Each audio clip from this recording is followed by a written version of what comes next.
I just got over a cold and it feels so annoying to have to deal with a cold on top of whatever else, but whatever. Have you ever known you have like responsibilities coming up and you're like, how the heck am I gonna get through that?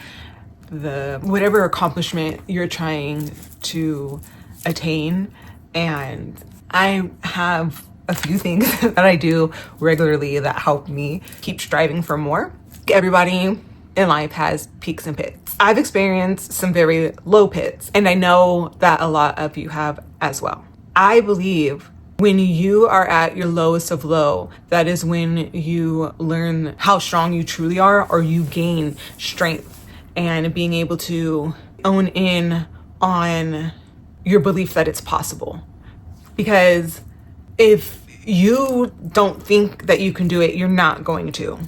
It just won't happen, or you'll keep on taking steps forward and steps back. When your perseverance and resilience is tested, it's a must that you realize your capability in what can feel like an impossible situation. A lot of people believe that it's their peaks that define them, and it's not.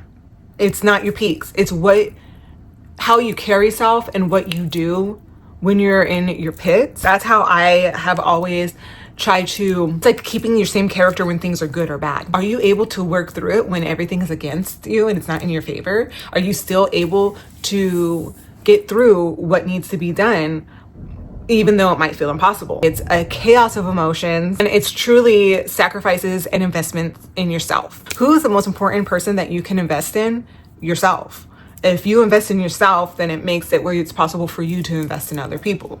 If you don't take care of yourself, then you're not able to take care of other people. It seems like such a simple concept, but it's so hard to really apply to life, because I think a lot of us inherently feel like we should be selfless and give and give and give. But if you give all that you have, how are you able to continue to take care of yourself? You have to fill your bucket, you have to take care of you, and then you're able to take care of others. You have to make sure that you have the food and energy in your body in order to provide food and energy to others. You really can't get through the work that feels impossible if you don't do the work, even when it seems undoable. The fact that you even take the steps and try is a huge part of the journey, and you might start one way and end up going a whole different way. This weekend I have a lot of things that I need to do, and it's scary to command that amount on myself, knowing that I may not be able to do it. But the most important thing, I think, is trying, even though I think it's impossible.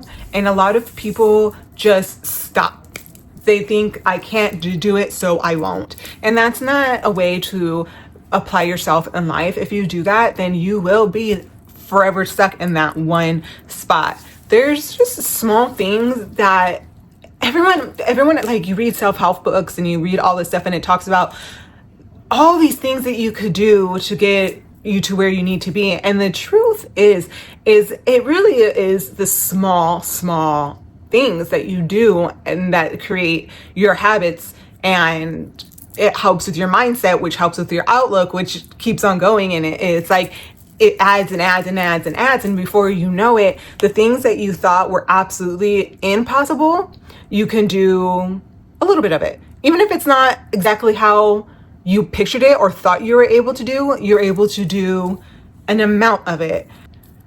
It is so difficult to create this image of who you're supposed to be and feel like you're not reaching that person. And oftentimes we are our own worst enemies, thinking that we are not enough or we are not doing enough. There's an old quote, and I don't know it all the way. If I am able to find it, I will put it here. But it says basically that impossible is nothing. Like, there is possibility in everything. And when you think impossible, it's almost more of your fear speaking than what your true ability is. When you really think about it, if it can be impossible, okay, all the way on this spectrum, then it can be possible all the way on this spectrum. It's like, if it's so impossible, then why can't it be possible? It's like they almost end up touching because you're on such far sides of the line. My particular experience is dealing with chronic illness and feeling like I'm not able to do something or go somewhere. And I'm like, you know what? You need to try. You need to try. And if you don't make it or you have to cut it short, that's fine. But try. That's the thing that really gets me, is that there will be people like, you know better. But do I really? What if I feel okay enough? So there's this always like, I know I have limits, but it doesn't mean it's impossible. It just means that I'll fall somewhere over here. If this is impossible and this is possible, then I'm going to fall somewhere in here. And I didn't just totally say, nah, I'm not going to do it and I can't. But I also know that maybe I'm not going to, do the grand thing that I wanted to reach, but reaching for it and trying at least gets me to some point. And if I put it simply, that's perspective. It's all on how you look at it. If you look at it of you are not able to get to the possible side, then guess what? You failed. And that's how your mind will think, that you failed because you didn't reach the possible side and you already thought it was impossible. And if I think right here is failing, even though, because I want to reach here, I say right here means impossible. So yeah, it's a perspective, the way you look at it. What did I accomplish? Even though it might not have been exactly what I wanted, I am working toward it and I'm trying. And I think that's better than just not doing it at all. Sometimes I'm going to fail. No, like a lot of times I'm going to fail, especially with illness. You never know what your range really is. It's a constant experiment, but that's life. This doesn't just apply to chronic illness. That applies to anything that you pursue in life, work, and financial goals, family goals, everything. There's that impossibility in your head, or you don't want that impossibility in your head, and you have that possible in your head, and you're working toward it and hoping that you can get closer to the possible side. And sometimes you'll step back, and you feel like you're closer onto the impossible side. And I think that's normal. That's trial and error. That's where we learn. That's where we grow. That's where the beauty is. And you see your resilience and your toughness and the things that you thought were so just not possible at all of a sudden you're a little closer and you're like, wait a minute, did I really just do that? And I'm okay. And then there's a celebration and then you keep on working toward it. And motivation motivation isn't inherent for everybody. I don't think everyone just comes with motivation. I think some people need to teach themselves motivation and celebrating themselves and saying it's okay not to be the number one at something or that they can't do something anymore, because we're always taught that you're striving for excellence. And I think that's beautiful. I think that's beautiful. It's right on the same range of what I was talking about, impossible. But at the same time, there has to be this understanding of my excellence looks different than your excellence. My excellence might look like me getting out of bed and making my bed and talking with my children and it sounds so simple, right? But for me, that is my excellence. And some people, it is to go skydiving and to learn how to fly a plane and to become millionaires. And it's all in what is your excellence, and that is okay. It doesn't always have to be big and grand. And that's where I think a lot of things like goals and what people believe really matter gets lost, because there's this hyper focus on excellence being something extravagant. And it really is about what you view as extravagant and what matters to you, and not to everyone else on the outside.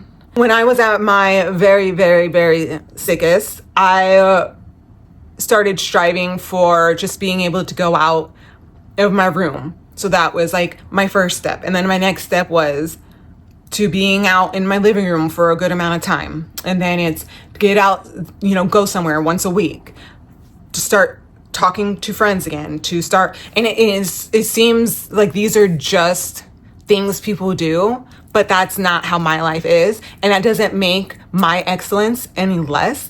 It just means that we have different things that we need to focus on and what fills us up. That's another thing. Like, you got to make sure whatever you're working toward is making you feel good. If you're working towards something that you're just like about, and you don't really care, but you feel like that's what you're supposed to be doing, well, there's going to be a struggle, and the struggle will continue, and it probably will be a long time before you reach that goal, or when you reach that goal, it doesn't feel like, it feels like something is missing, or just the sense of like you're still lost and why. Because it's weird to say, but I really had to narrow down my purpose being chronically ill. It was like all the noise over here, and that's what a lot of people just need to do. You don't have to be chronically ill to do that.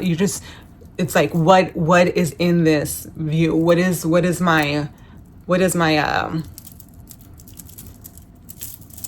my trajectory? What's my path? I always talk about a win is a win.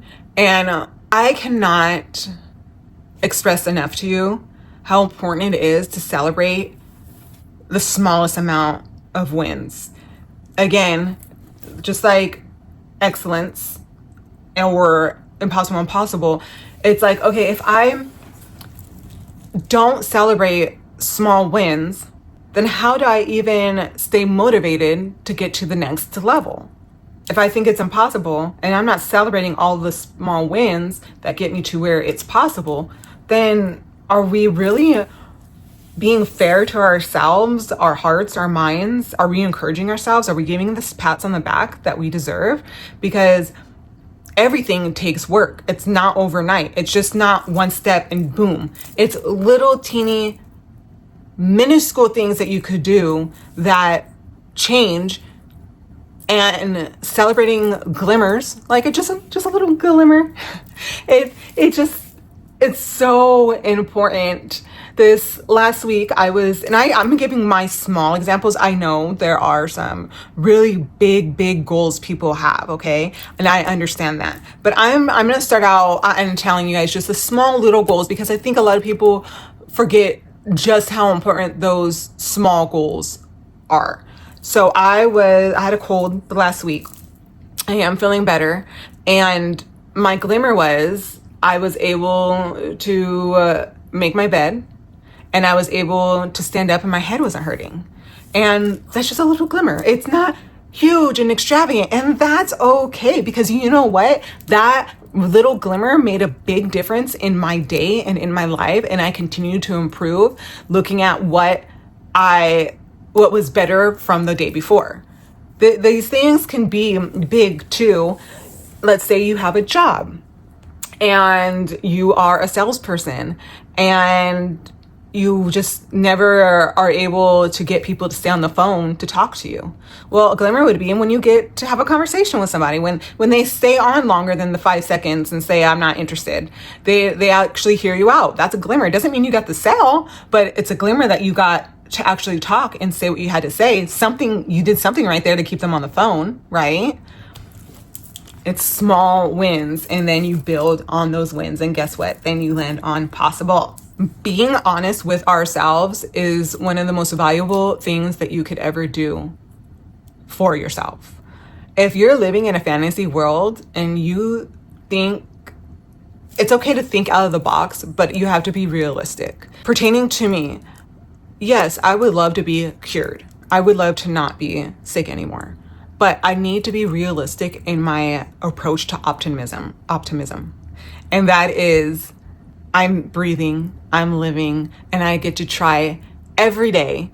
And even if the try doesn't go well, I still tried. I need to be realistic in what I'm feeling, and that takes honesty. And sometimes the honesty hurts. I don't want to not be able to do things that healthy people can do.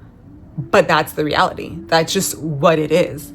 Same like if the salesperson, they need to be honest with themselves. Are they being, having rapport when they're talking to people?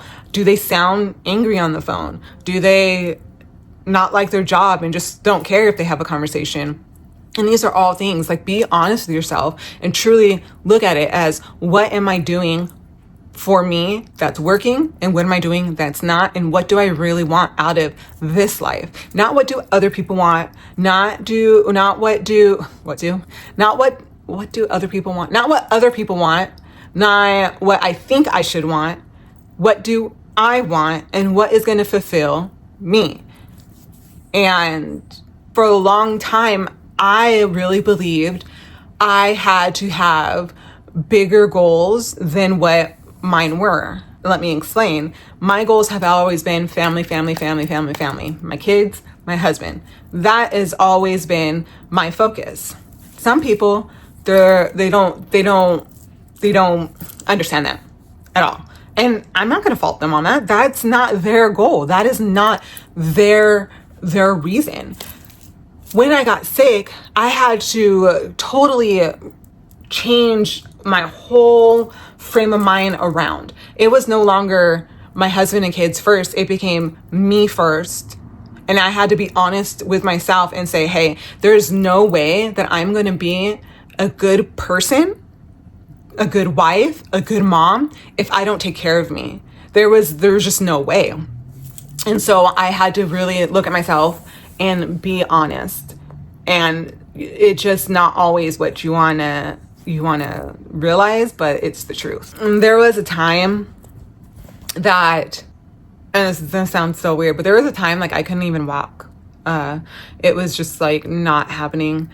And I had to work up to walking.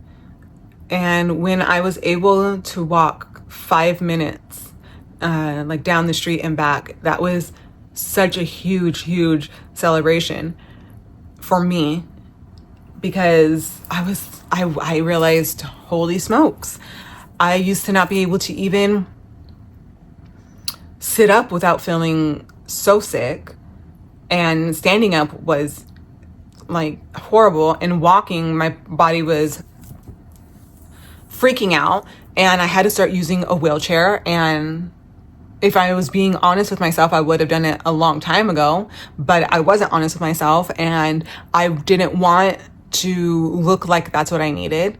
And so then I started learning the things that I'm telling you, and it really helped me be like, okay, right now you're in the impossible.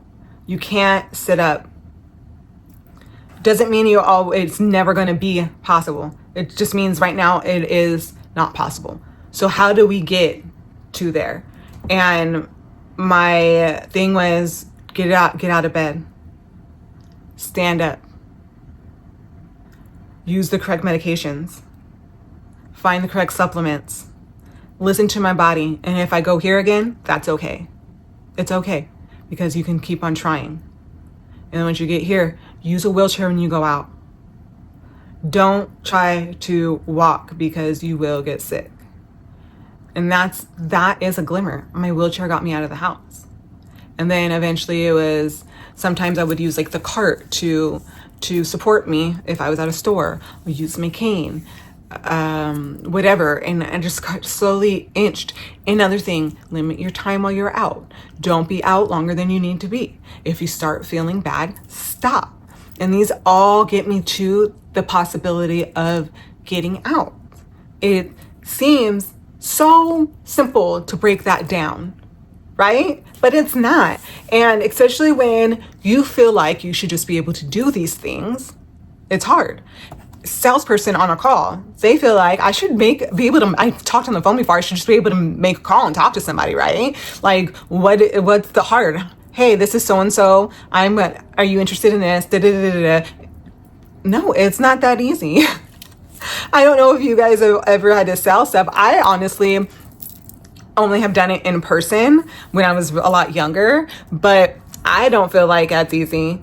And it takes all of those steps from where you thought was impossible to possible, and you slowly have to close that gap, and then you're like, whoa, oh my goodness, that's possible. That's insane.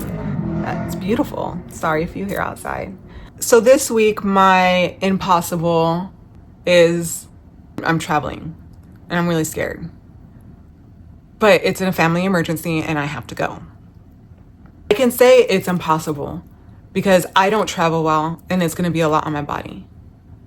But it has to be tried. So I have to get to that possible. And me trying will be me taking precautions, resting a lot, taking the medications that will help me feel better. When the events and whatever's going on with the family, I will be resting. I won't stand at the places we are having to be. I will make sure that I stay out of the sun. I will do all of those things to make it possible because I need to try. I need to try, and I do not want to live in the mindset of impossible. I refuse. I refuse. I refuse. No, thank you. I have been there where I felt like it's just not going to happen. And all of a sudden, when I started thinking it could, and I started celebrating my smallest of the small wins, then it happened.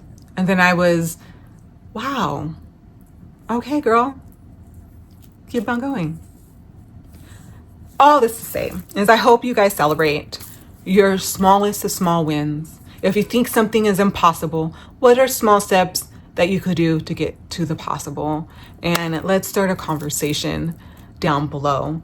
We have some of the toughest armor on us going through what we go through. And it's important that we support each other, we cheer each other on, and we don't forget that the small things matter.